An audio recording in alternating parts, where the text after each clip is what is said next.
welcome everyone.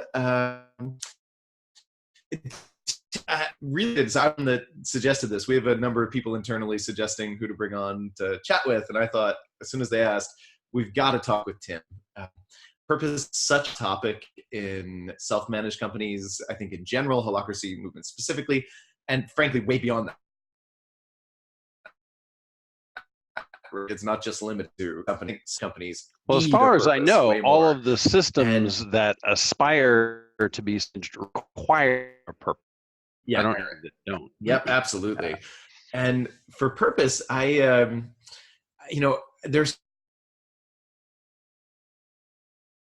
so many different purpose methodologies out there, thinking and processes. I've tried a bunch of them and lots of really cool ones. And then I found you and yours.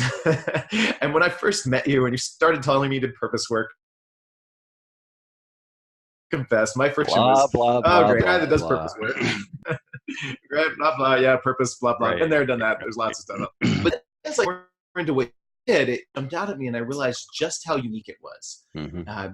It's so different than all of the other methodologies. You way of discuss, which I'll ask in a minute, mm-hmm. But for just framing for everyone, anyone else who's having maybe the same kind of reaction I did, which is purpose is cool and a lot of differences out them all. Let me just share my experiences. What Tim does is different. And Tim, even your way of looking at purpose, I thought was, it certainly includes what I've seen before, but it's new on it. And so, yeah, I was really excited about this. And it's kind of one of my personal goals to just kind of introduce your way of looking at purpose and of discovering purpose, especially get that out there as much as I can support that. Mm-hmm. It's having been through it in my personally and for my company, it got richer, more powerful data than any other approach to purpose I tried, and I've been trying them for a long time. That's my framing. Tim, anything you want to add? Well, thank you. I wish every conversation I had started like that. Like this. Hacking it all. I'm shaking off a cold. I gave a TEDx in Israel and caught something exactly as soon as I arrived home. So it was one of those miserable. So every pause. Yep. Cool. So anything you want to add in framing before I just start throwing questions at you? I guess, there's a blessing and a curse to purpose being the ubiquity of it and how prominent and it's becoming. And a couple I'll say about that. One is I firmly believe that most of the people who are talking about purpose and engaging with purpose are sincere. And there's some cynicism because it becomes a public. There isn't. I think there are some people who are bad actors or insincere about it. But I think the vast majority of people and organizations who are talking about purpose mean what they say. Yeah. That said, a lot of them are hampered by the fact they're having trouble finding a really good purpose. So a lot of the talk about purpose is general talk about purpose, like purpose cool. And there's far less people talking about a very specific purpose that they have. The companies that have managed to pull that off talk about it a lot because they're excited about it and they want the world to know. And to some extent, it's true of people as well. But I know for sure, because people call me up and tell me this has been going on, that all around the world, every day, there are people boardroom with whiteboards or Google Docs saying, okay, we got to come up with a purpose, and trying and writing stuff up and writing more stuff up and brainstorming and doing all these things. And at the end of the day, looking at it and going, wow, that really sucks. We really tried, and that's what we came up with. And it's fiendishly difficult to sit down and come up with a really powerful purpose statement. Yep. Really cool. And a lot are trying. And so to me, that's where the issue is, right? If more people and more companies could get a more compelling purpose, then we'd all be much better off. Now, there's issues about manifestation and stuff, and we can talk about that too, but that's the first problem right there. It's a lot of people who love the idea. Often the purposes they come out with are, they might have some information in them. They might be somewhat useful, but a little generic, vague. Like, so for example, the first, let's get a little more concrete. When I first ran into my first person that did purpose work, this was like 20 years ago in my career, it was profound. I was blown away. It was awesome. I loved the idea. And he took us through this discovery process, which how to step back and kind of look at all of the aspects of our life. This was for personal purpose. You know, what is it we're seeing in our life? What are the signs we're getting from the external world?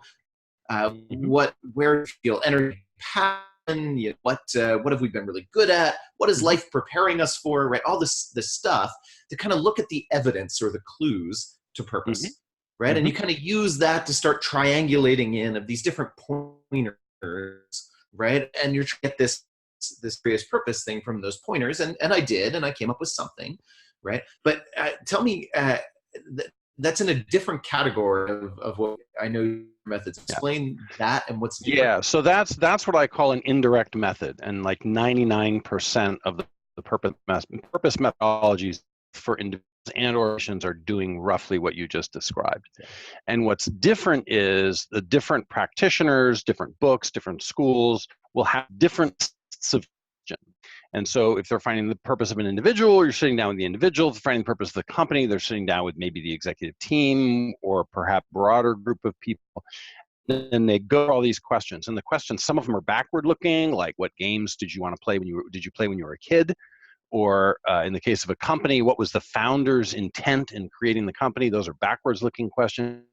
Some of them are hypothetical forward-looking questions, like you're lying on your deathbed, write your obituary, like your eulogy. So, and some are current time questions, like what inspires you, like right now, and so there's a combination of different types of questions like that. And the idea is to gather as much sort of purpose-ish data as possible. And then you sift through all the data looking for the interesting stuff. In particular, looking for patterns. And so it's sort of like a regression analysis where you're playing connected dots, where you say, okay, if this inspires you and this inspires and you felt passionate then, and this is what you do if you had every year to live, or if you won the lottery, and da-da-da-da, and your purpose must thing like this sort of. And so I liken this to a metaphor for this would be about how they found Pluto, right? Where they had never seen Pluto, they had a not too bad idea of what its mass was and kind of where its orbit was roughly, because they could see the outer planets move when it went by. And they said, there's got to be out there. And give this one moved at this time, and that one moved at this time, moved by this much, it must be around here somewhere, and it must be about this big. And they actually used that information, eventually found it. But so that the indirect purpose methods are like where you're inferring stuff about the purpose without actually being able to see it, if that makes sense. So the technique I use, and there are others who do similar stuff, but they're much more rare because they're trickier to use, are called direct methods, at least I call them. And the method is where you actually go and get the purpose. It's like training the telescope on Pluto. So it can be a little harder sometimes, but if you can actually get the scope on, you end up getting a lot more information about Pluto than by looking at a wobble in Neptune's orbit. Right. And so here's the tricky part is to say, now looking for something that instead of trying to figure out what the purpose is, we're looking for something that can actually tell us what the purpose is. So in this way, we take a point of view that if we're looking for your purpose, that it's already there somewhere, but it's unconscious. Or in the case of the company, it already exists. In fact, usually in many cases, people are already having a relationship to the company's purpose. In like companies where people are excited about coming to work, they already have like this felt sense of the purpose. This was true for you guys, right? And they're like, yes, we have a purpose. What is it? And they can't spit it out. So it's already there, but it knows how to say it. And a lot of times those people on the whiteboard are trying to find the words to match that felt sense, and they can't quite get it right. So it's already, now the question is, how do we like get that? It's a data access problem. Like I'm a computer database guy by training. It's a data access problem. The data is inaccessible. We have to get to the data. Yeah. And if so we this get the cable plugged into the right socket, we can actually just direct at it. You download it. I like that. Yeah. So, and this is where then I thought things got really interesting. There's a recognition built in your methodology, and this really speaks to me from my own direct experience, that in any individual psyche or any company, there are parts of us that may know that purpose, that may have direct access and that intuitive sense of the purpose. And then there are parts of us that actually are afraid of seeing it, that don't want it, are resisting it, right? Like, I mean, this is anyone, any internal system therapy stuff, or, you know, there's voice dialogue. There's a lot of psychological methods out there that are recognized now. We have lots of sub-personas in our heads. And I think that's Think of it as like the mind as an operating system. There's software running, right? There's with different goals and different concerns. There's the parts of us that want to protect us from stuff. There's the parts that, you know, are want to achieve or whatever. There's all these different parts. Some of those parts may know the purpose. Others may be scared, right? Like so for example, ones who want to know, ones who don't want to know, and we know. Yeah, right. Yes, there you go. Three contingencies. Yeah. For example, I was talking to somebody recently about purpose, and she was actually a little scared. I believe if I really get clear on my purpose, it's gonna destroy my life. I'm gonna have to quit my job, and like I'm gonna have to pursue my purpose, and I won't be able to support my family or whatever. And, you know, so ironically, that's a block. There's no way those voices are gonna let her really directly tune into her purpose if she's thinking that finding my purpose means my family will starve, right? That's right.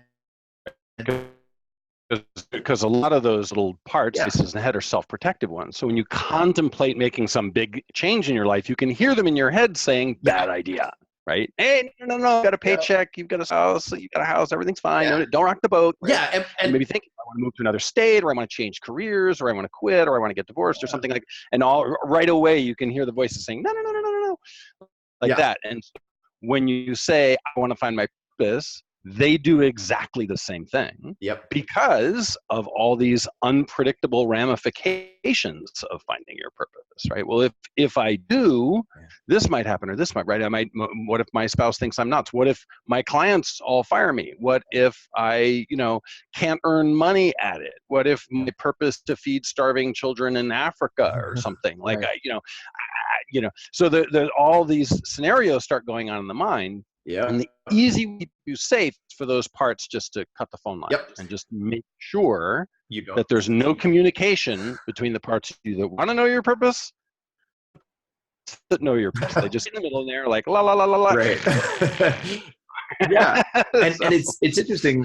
You said at one point something like, you know, flipping Maslow's hierarchy. We got it backwards, right? Like what I told this woman was, well, give yourself permission to not pursue purpose until you get your basic needs met, and you're sure you're going to get your basic needs met, right? Like if it comes down to feed your family or pursue your higher purpose, feed your family, you know, accept that that's okay. It's okay to survive and deal with basic necessities, and whatever else is really a basic condition for you before you building on top of that to go do amazing, purposeful work in the world. And I think we often get that backwards, that somehow the noble thing. The way backwards sounds is like this, which is, one, find my purpose, I'll do it no matter what. I said that to myself when I was like 25, right? Or 27, something like that. It's like, once I postponed my purpose by as much as 10 years. So, because that contract with yourself, I'll absolutely do it, or even the sense that you should do it could be enough. Right. Well, of course, once I find my purpose, then I should do it. Even that's enough to trigger all of this self-defensive stuff, which is all okay. But, you know, and purpose is way up at self-actualization and self-transcendence at the top of Maslow's hierarchy, which means it's the lowest priority in the system. After food, love, reputation, work, money, like all of that stuff, friendship, all that stuff is a higher priority. And so that has to be done on a not to interfere basis with getting all of those other needs met. And that's where people get it all backwards. Right? Yeah. And I love that. And that's the core, kind of the first step I found in your methodology, which is, if we want to access this direct information on purpose, we have to make it safe to do so for the psyche. And when we're doing it for a company, for the community, it needs to feel safe. That's right. And to do that, we need to be clear on what the things that absolutely need to be before we just go run off chasing our purpose at any cost. Right. That's right. Right? And fundamentally, what the bottom line is, you have to be able to say no to your purpose. Yeah. You can't say no to it. It's not safe to what it is. You can't say no to it. You honestly can't give a really clean yes to it. Right. Correct. And that's one of my general insights in life. If you can't give a clean no, you can't give a clean yes. Right. And this happens, then you become a victim to your purpose. I have seen this. Yeah. It's not pretty. Yep. Another way of thinking about it is if I say, once I find my purpose, no matter what, that's almost exactly the same as saying, give me that contract, I'll sign it, and then I'll read it. Yep, totally. Yes. It's almost exactly the same thing. Yeah. Now, if I say that, here's a contract, binding contract, for the rest of your life, yep. Right? Go ahead and sign it, and then I'll let you read it.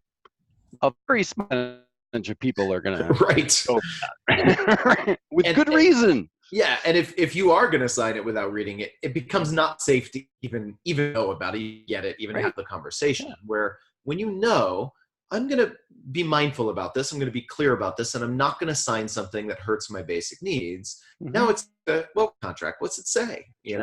Sure, I'll read. You want me to read it? I'll read it. Sure. Yeah. Right.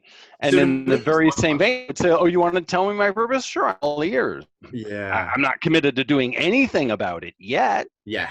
But after I hear it, I'll take it under advisement and think about it and decide if there's some way that I can do it that works for me. Yes. And if not, I won't.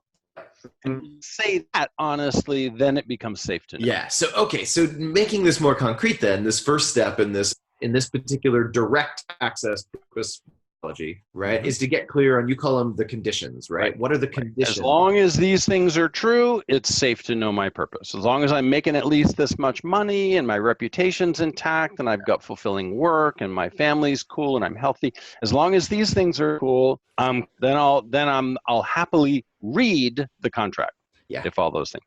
Yep, absolutely. And there's something powerful in the methodology about writing them down. And we did this at a company level and wrote them on a flip chart everyone can see. Like we surfaced them from the whole team. What are the basic conditions that we need to get clear? And I think you said it as, what are all the things that need to be true for us to then completely get to the purpose, regardless of what it is? As long as all these things are true, we would say absolutely yes to our purpose, whatever it is in the world. And when you write those things down, I could feel the tension relief. It was really interesting. It's I could feel my mouth opening up to being able to sense something deeper and more nuanced just by seeing it captured and giving myself permission that I'm not going to go run and chase my purpose until these things are true. That's right. And that act of writing them down with that permission to say no unlocks something. That's right. And it's interesting. It lives in the realm of needs, which is a place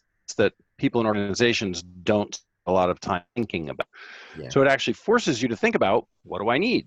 Yeah, like, absolutely. Do I need friendship? Do I need reputation? Do I need food? Do I need health? Yeah, you need all those things. That's what the whole Maslow's hierarchy thing is about. So in my case, working with an individual, say you need friendship, great, have friends, minimum.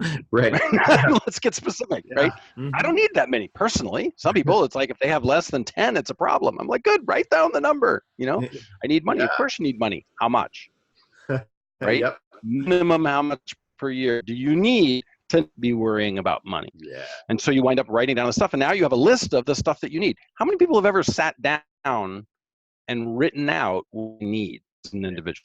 Which is actually, this is really cool. It goes well beyond just discovering your purpose, right? Even that is actually really useful. Just we've alone exercise be life transforming for people. Just that. They're like, oh my God, I got my money's worth. I don't know the purpose yet, but Yeah. Okay. So let's say we do that. We've got a inventory of the needs that we need to be true. We feel our system like relaxing and up now. There's no defense voices stopping us. Right. What's the next step at that point to actually get to that direct access to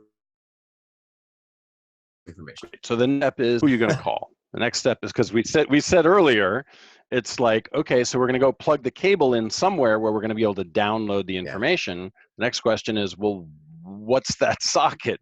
Where do we go to, like, if we're saying purpose already exists and I'm going to go like download it, from where, right? Who or what already has that information? Now it gets really interesting. And this is where it's funny, because CEOs really worry about this when I tell them what we're going to do next. And it's interesting because it's fine. People are always fine to do this. The question is, if we're talking about an individual, who or what would already know your purpose? And if we're talking about a company, who or what would already know the company's? And the trick here is we're not talking about other people. And as soon as we take other people off the table, then people start to go, what are we talking about, Tim? Yeah. And the answer is, it depends. It depends on your belief system. We have people who use all sorts of stuff, but to kind of a little better. So let's say we're dealing with a kind of sort of skeptical business person who's not particularly spiritual or religious, right? And we say, oh, well, who or what would already know your purpose? Well, I don't know, Tim, says skeptical business dude. And I said, well, is it possible that your purpose already exists and it's unconscious? I suppose that's possible. All right. Is it possible something in your unconscious already knows what that purpose is? Sure, that's possible. What would you call the thing in unconscious that already knows what your purpose is? Just make up a name for it. And now we start to get names like my purpose part, or my inner truth, or self, my heart, my gut, or my intuition, or my guidance, or whatever, right? People just start, coming up with terms that make sense to them for part of them that lives in their unconscious that already has the purpose, right? Which isn't their conscious rational mind. It's something else, right? Like we were saying before about the parts. And now if we're dealing with someone who's more spiritual, more religious, we can go external also. Yeah. And now we have the universe or source or God or Allah or whatever. Depends on the person what you get. And so you could have 5 people and get 5 completely different terms. Yep. Right. Makes perfect sense. And then the question is, well, might it also know the company's purpose, this thing that's inside of you or outside of you? And usually the answer is, well, maybe, I don't know. Yeah. How do we find out? Well, we go ask it, right? Yeah. So with this, this is the first thing I noticed when you were telling me about this methodology initially, that was like, oh, wait, that's really interesting.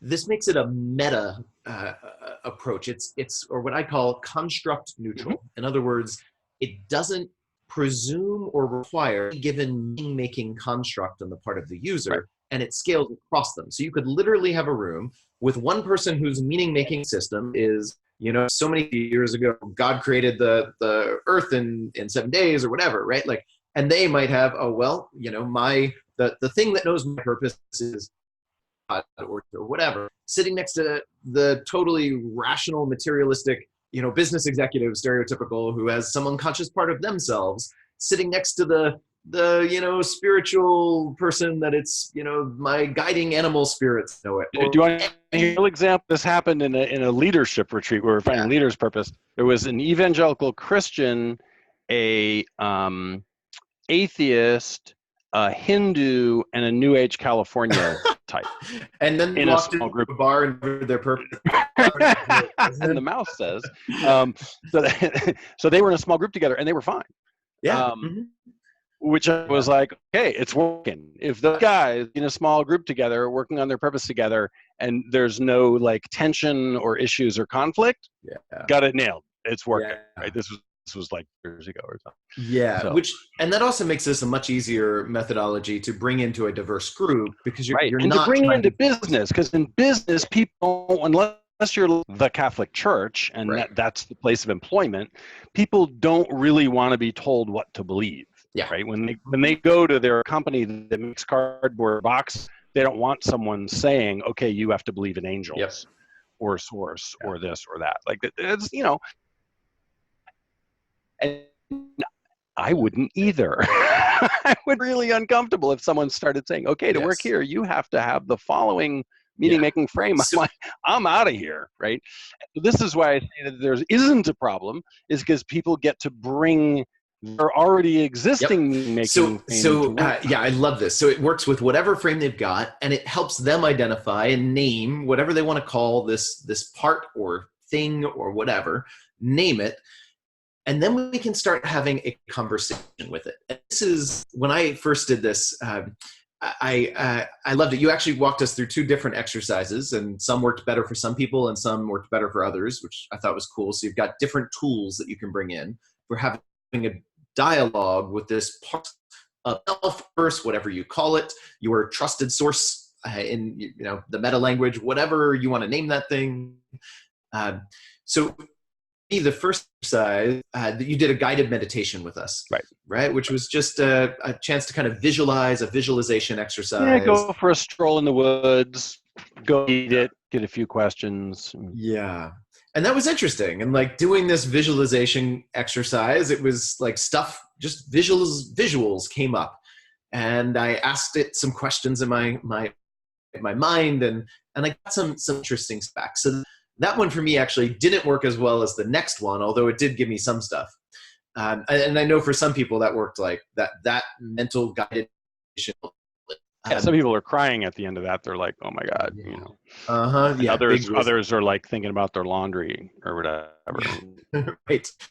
The next one, I was shocked at what happened for me when I did that. And this was, you had us kind of get into a more meditative state, do deep breathing, stuff like that. And then I had my laptop in front of me and a blank document, and you had me like write out a play, right? Me, : And then I asked my trusted source, by whatever name, a question like, hey, what's my purpose? Or whatever.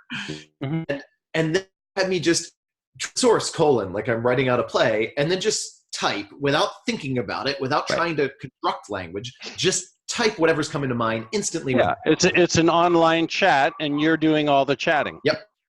Yeah.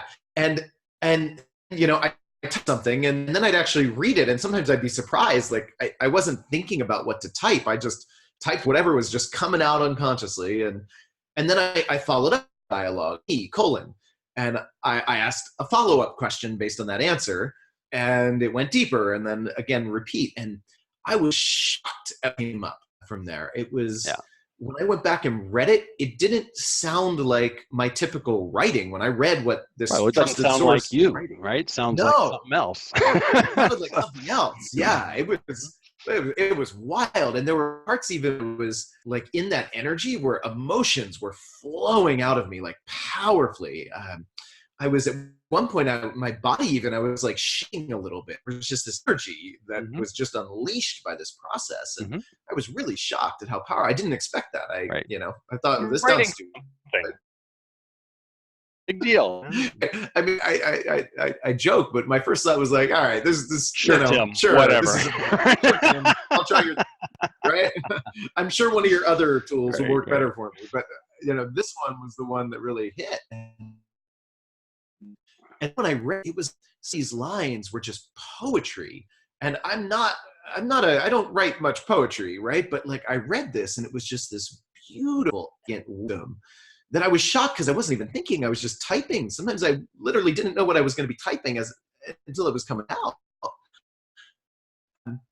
And then I had pages of this, I spent half an hour doing this, and I had pages of content.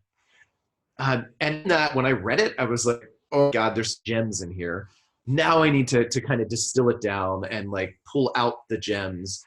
And then this brings me to the other thing I love of your overall methodology. Instead of just trying to find one purpose statement in this pages, right?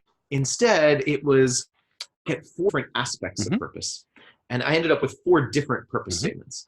So before I go there, is there anything you wanted to add about that process of talking to the director? Yeah. So that it can take people several tries or different methods or stuff like that to get that dialogue working, right? And if we're in a company setting and we have 20, 30 or 2,000 people in the attempt, even if, only a quarter of them, or if it's a large company, 10% or even a few percent are able to do it, we'll have plenty of information to get a powerful purpose.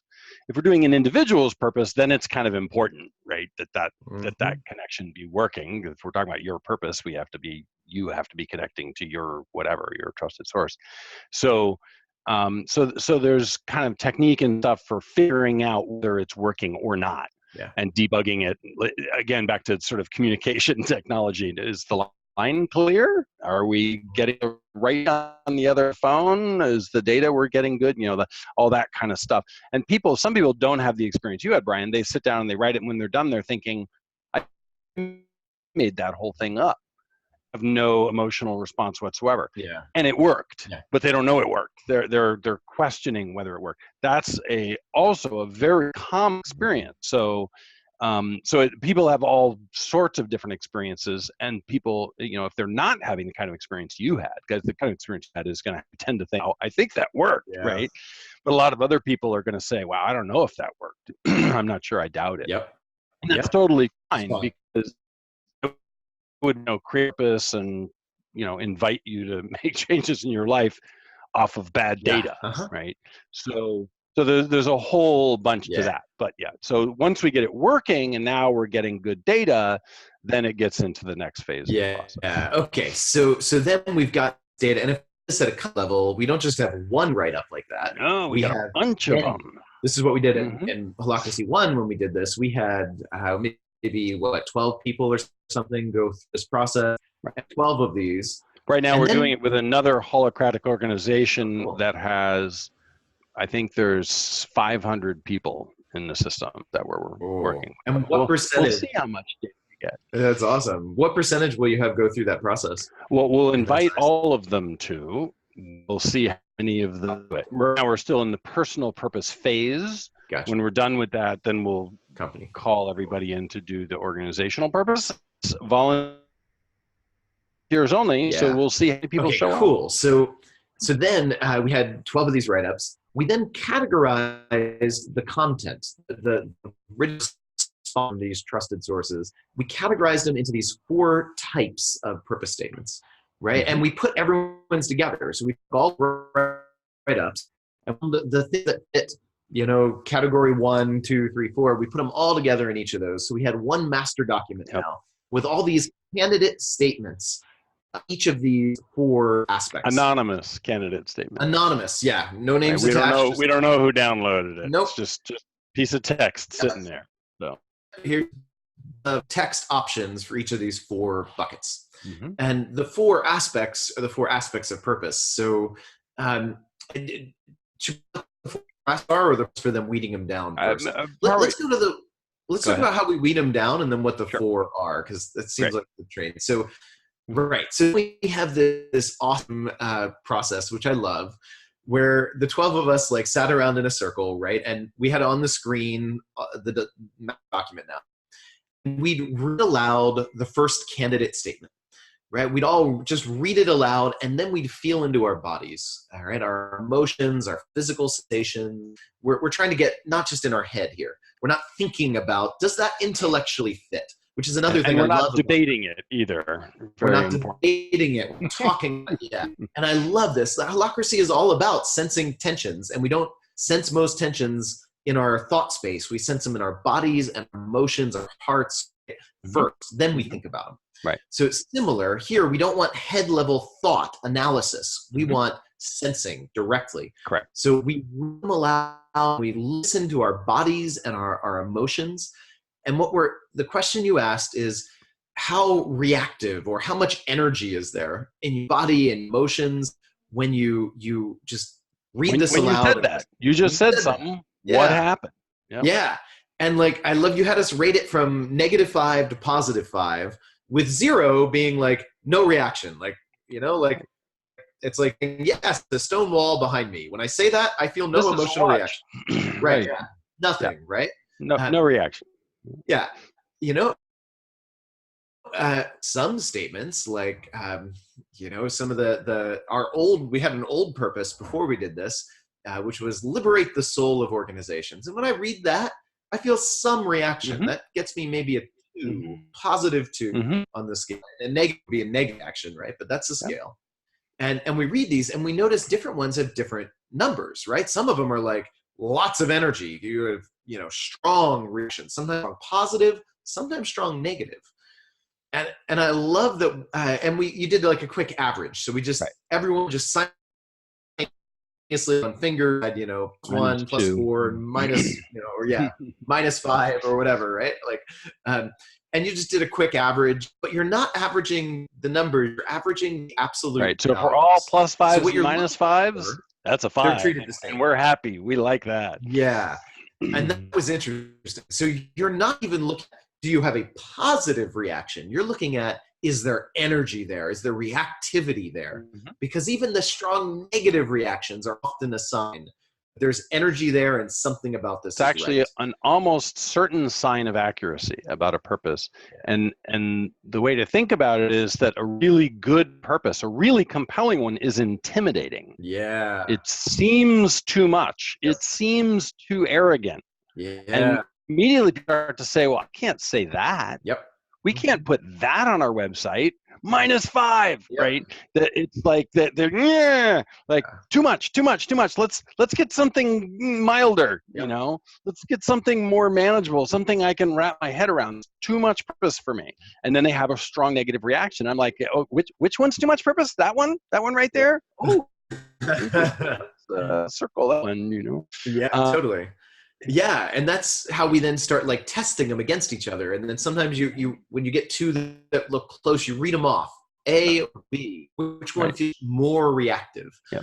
Right? And then we're just narrowing it down. And there's even room for then editing. Like somebody can say, oh, people have ideas like, we said this, or what if we tried that? We're doing the same process of reading. Not debating it, not discussing it. New candidate, read it out loud, rate it. New candidate, read it out loud, rate it. And pretty soon, you've got a statement, and no one's able to come up with one that gets a stronger reaction. Now, some of the people in the room hate that statement, right? Usually a small percentage, but some of the people in the room hate that statement. A bunch of other people in the room love that statement. No one's indifferent to it. And I always, people who hate it, I say, easy way to get rid, well, not really easy, that's simple way. Simple way to get rid of it. Come up with something the group has a stronger reaction to, and that one's gone. Yep, totally. And when they can't do it, that's the winner. Yeah. When no one can give a statement that anyone will have a stronger reaction to than that, we have the winner. Yep, absolutely. And and this got us so much better. And you can directly tell with this by comparing our old purpose, which I did, to this one. And I noticed our new purpose has such stronger resonance, reactivity, emotion. It evokes stuff. I still, to this day, this was years ago, to this day, one of our purpose aspects, I cannot read it aloud without tearing up. It's just that it speaks so powerfully to me still, you know, and I never anything like with my other methodologies. I always say this when I'm speaking to audiences of CEOs. I say, raise your hand if you cry when you read your mission statement aloud. Yeah. Right. Raise your hand if other people cry when you read your mission statement out loud. And they all laugh because they know that's a ridiculous standard. And I'm like, actually, no. Right. We've had people, this doesn't happen often, Brian, but I only know of 1 or 2 cases, but we've had people throw up after reading a purpose. That's a pretty strong reaction. Fortunately, that doesn't happen very often. But crying or being, another one that's common is being unable to say it. Yeah. Like they can't finish the sentence. They get partway through and choke. Yep. And they can't say the rest of the words. I've had that reaction. Yeah. That reaction as well. It's, okay. So I want to make sure we leave time for Q&A. So one last thing before we move to Q&A, and let's see if we can keep this to 3 or 5 minutes. Walk us through the 4 aspects. So the 4 different purpose statements we get, looking at different aspects of. So it's a little confusing people because they want one neat little sentence. I'm like, well, pick. You got 4. You can, but the idea is to really capture all of the kind of nuance and flavor of the purpose, it's actually hard to do in one sentence. We have 4 different types. The first type is something called essence. And essence is a state of being, not an activity. So I am my purpose and I do my purpose. The essence, the I am purpose thing. So the question is, well, when the company's being its purpose, not doing it, being it, what is it being? All sorts of interesting stuff for this. This one gets very poetic, right? It could be we are a beacon of hope. It could be, you know, we are, what's it? We are global inspiration. That was an actual one, right? So we are love emotion. That's a consulting company. We are love in motion. I love that one. So you get all these different statements that don't sound like the usual stuff. Now these ones are almost never used publicly, right? But it's really informative, especially about brand stuff. And so we've got this we are, or the company is formulation, and then a noun, a thing. And boy, if you tried to come up with this on your own, good luck. I mean, it just really, the brain can't wrap itself around that one at all. So that's awesome. The first. Did you want to say? No, you can say what. Let's do that at the end. You can say what you want to share. The second one, blessing. People who don't like the term blessing use the word impact. I prefer blessing. And it's blessing as in a verb, I bless you, right? I do this thing to you or with you. And the idea, this is the doing one. When I'm doing my purpose, what am I doing? If I do my purpose to you, something would happen to you. If you did your purpose to me, something would happen to me. But the thing that I did to you would cause a different transformation than the thing you would do to me, because our purposes are different. And so, and now the company blesses, right, impacts all its employees and all its customers too. And if it's really doing a good job, it's shareholders and partners and vendors and suppliers and neighborhood, right? Lots of opportunity as an organization to have a transformative impact on many different people and organizations.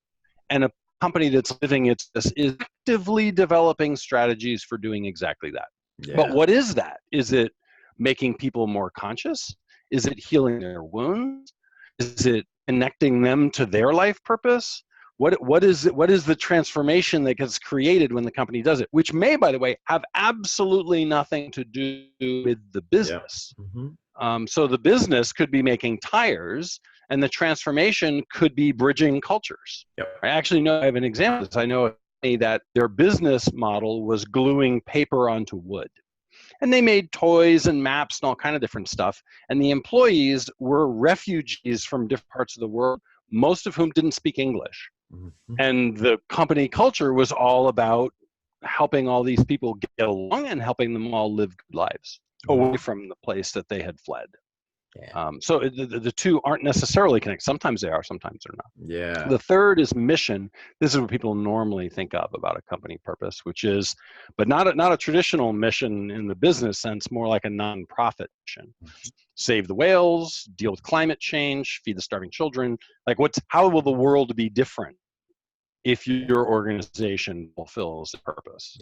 And the last one, which was the last one we discovered, was message.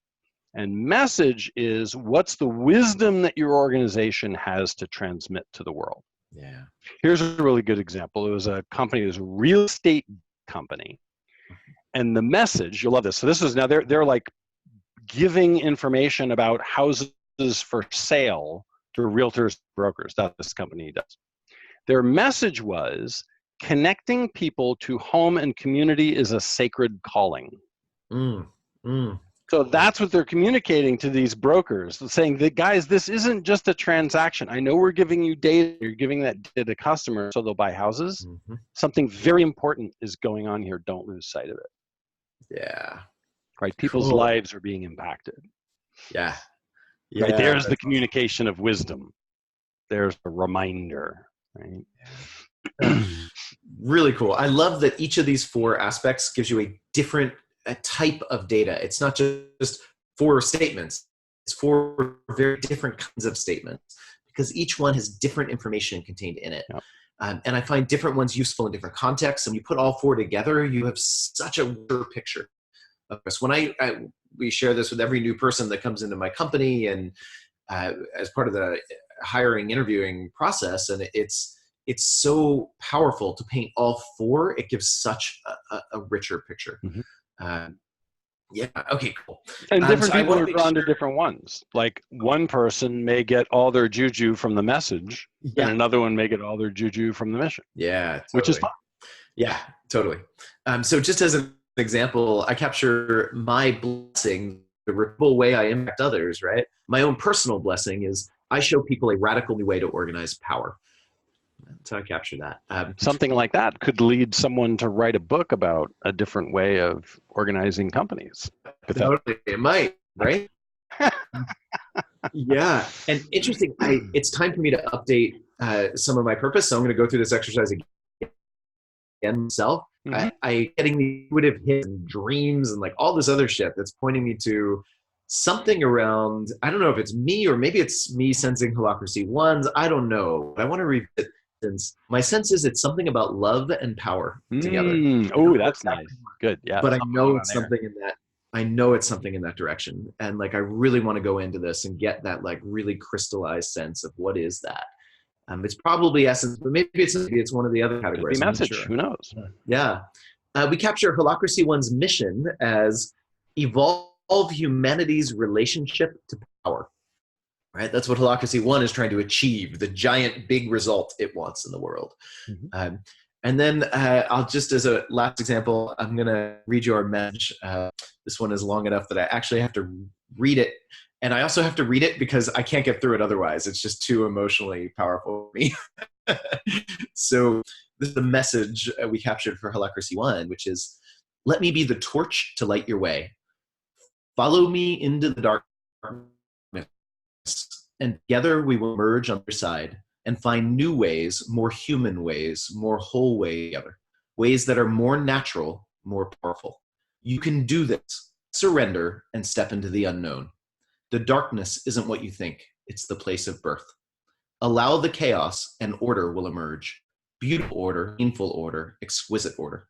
There is order on the other side of surrender, and it's better. Oh, man, you are right on cue, choking up. I know, right? It's amazing. And just, that whole process that led to that, I could never have written that. I mean, not if I had sat down from mind. It had to come from something different, and it got tested through this whole process. And it's beautiful every time. There's so much energy in it. Okay. So that's our purpose. And that came from the process we just described. It came from the unconscious just writing of this dialogue process, I just love it. And anyway, I want to save time for questions. So let me stop trolling the views of your methodology, Tim, and let's go to our Q&A.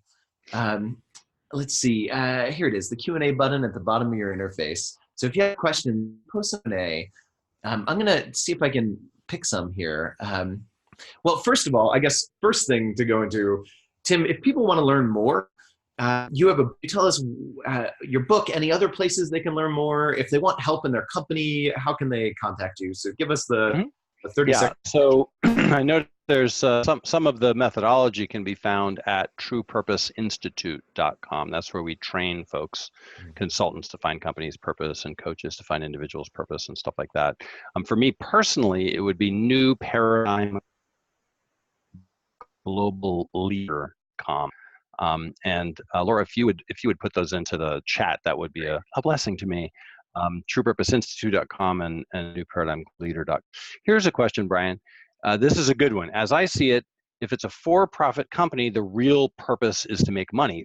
Good purposes are great window dressing, but at the end, the company will be rated on how it makes money, right? So it's a very nice long question from Michael here about how effective is it to work towards a purpose that doesn't contribute to the survival and financial health of the company? The answer turns out to be that it's very effective.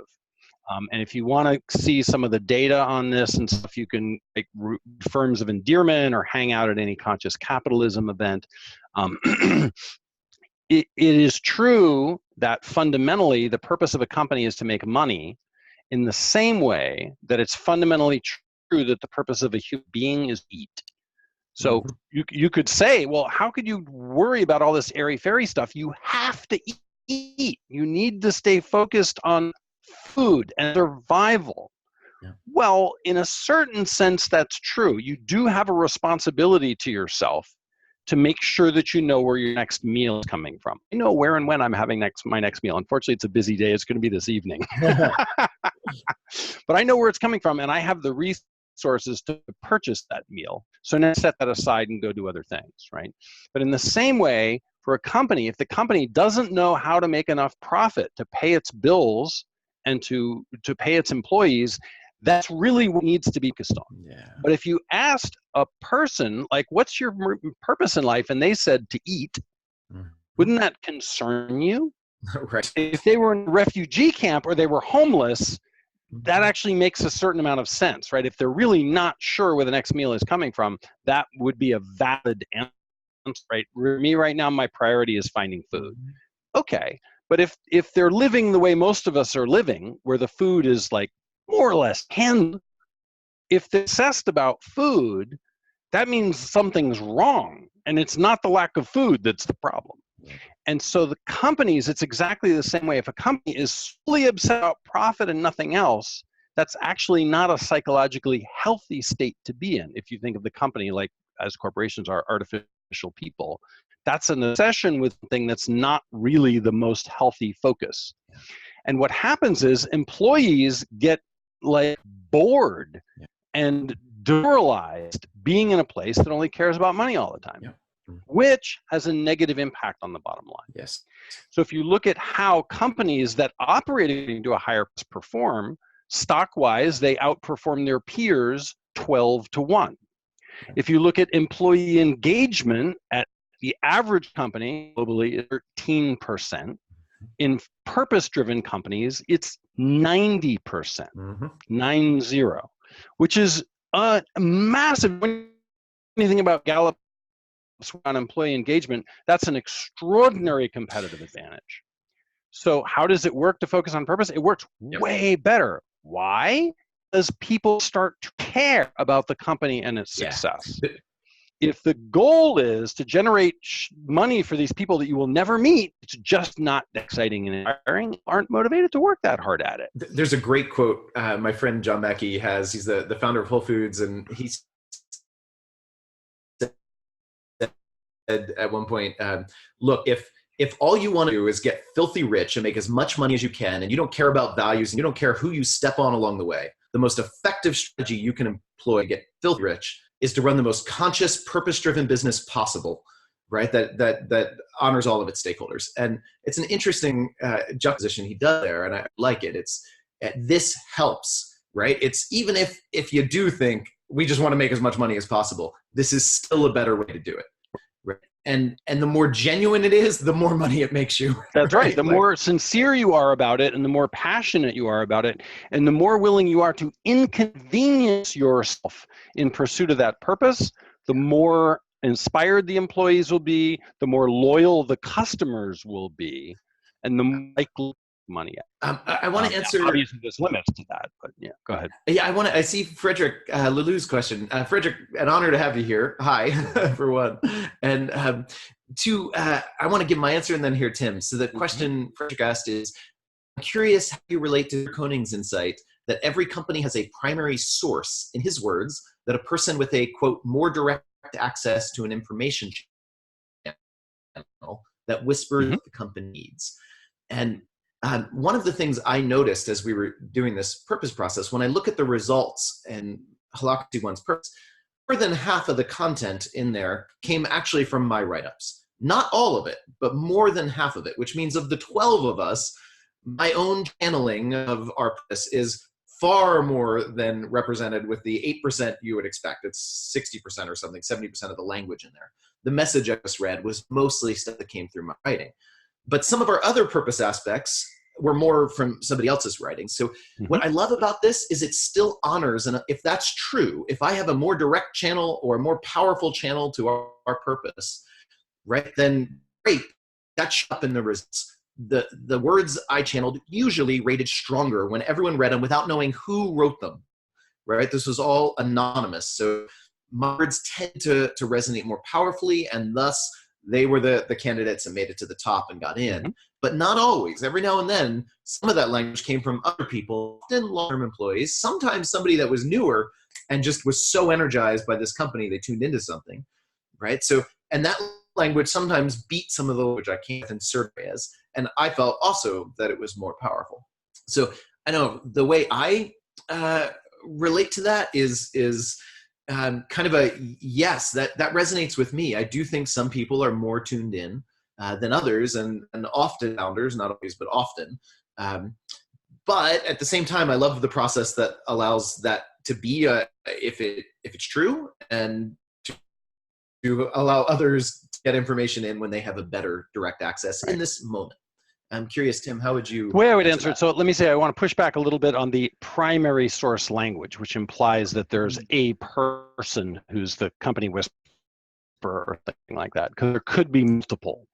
Most companies will never know because they're not checking. They're not actually testing to see which employees have a better connection, which the ability to connect to this thing that we're calling a trusted source, whether it's internal or external, and get accurate information from it is an ability like any other ability, which means it can be learned, you can develop it, and it also means some are going to be better at it than others. So my maximum potential as a tennis player is probably substantially less than Venus Williams, for example, right? If I had spent the same amount of time training that she had, I probably still wouldn't be as good as she is. So people have potential, right? So people's potential for doing varies. Now, in an organization that really wants to go all the way with this, they keep using that connection because the same thing that could tell you the purpose could give you all sorts of other interesting and useful information that would be useful for developing strategy in a chaotic and rapidly changing world, for example. And so in teams that use that, they start to notice that some people can access their trusted source faster. Some people have less noise from their ego when they're doing it. Some people get longer, thorough, more accurate answers than others do. And that starts to become a valued skill on the team, just like being able to rally people under adversity is a skill, or being really good with numbers is a valued skill, right? Or being really organized is a valued skill. It's just another skill. So most companies will never know which of their employees, right? Whether it's the janitor, I know an actual example of this where it was the janitor who got the company's purpose, right? Wow. So they'll never know which employee has the better connection, is better able to do that. Are some better than others? Sure. Is there one? Maybe. Maybe there's lots. That's awesome. I love that. Okay. So we're at the end of our time block. So just in closing, again, let me echo where I started. My experience, having done a lot of different purpose stuff, I've just fallen in love with this approach, the wisdom it gains, and the value of it, as you just said. Even after discovering the purpose, it's still valuable. The connection you get for other information, and we've done this in my company. A lot of our individual people have gone through this to discover their purpose. And I find it really cool to work with a bunch of people who know their purpose and can share it and talk about it. And it's not the same as the company's purpose, but there's an alignment there. And those people know, here's my purpose, here's the company's, here's how they mutually support and reinforce each other, right? They found a relationship of purposes to each other, which is just beautiful to watch. And that, by the way, is where we see the crazy result, is when you get a very high percentage of people in the company knowing their own purpose and the company's purpose, and seeking to connect the two, get things like 1,200% growth in 3 years, and just crazy numbers like that. Absolutely. What company would write that down in their strategic plan? Yeah. So, well, I hope more will embrace this, right? And if you want more information, again, there's some links in the chat for Tim's websites. There's his book, of course. Tim network of coaches that do this work, train the trainer stuff, and directly works with companies. So reach out to him. If for those of you on the webinar that don't know much about Holacracy, and to take that purpose and help break it down and organize everything in a company around it. So if you want more about Holacracy, check out holacracy.org. You can find more about my work there. Tim's one of our board members, and we invited him into our board to help represent our purpose for a good reason. He's pretty attuned. So Tim, thank you so much for taking this time. Yeah, and I love your work. Thanks for sharing your work with the world. Yeah. Good, and thank you, everybody. Lots of people came. Thank you for your questions. I'm sorry we got to so few of them, and thank you for your contribution. Thank you for being here. Yeah, thank you, everyone. Have a great day. Bye, everyone. Bye, everybody.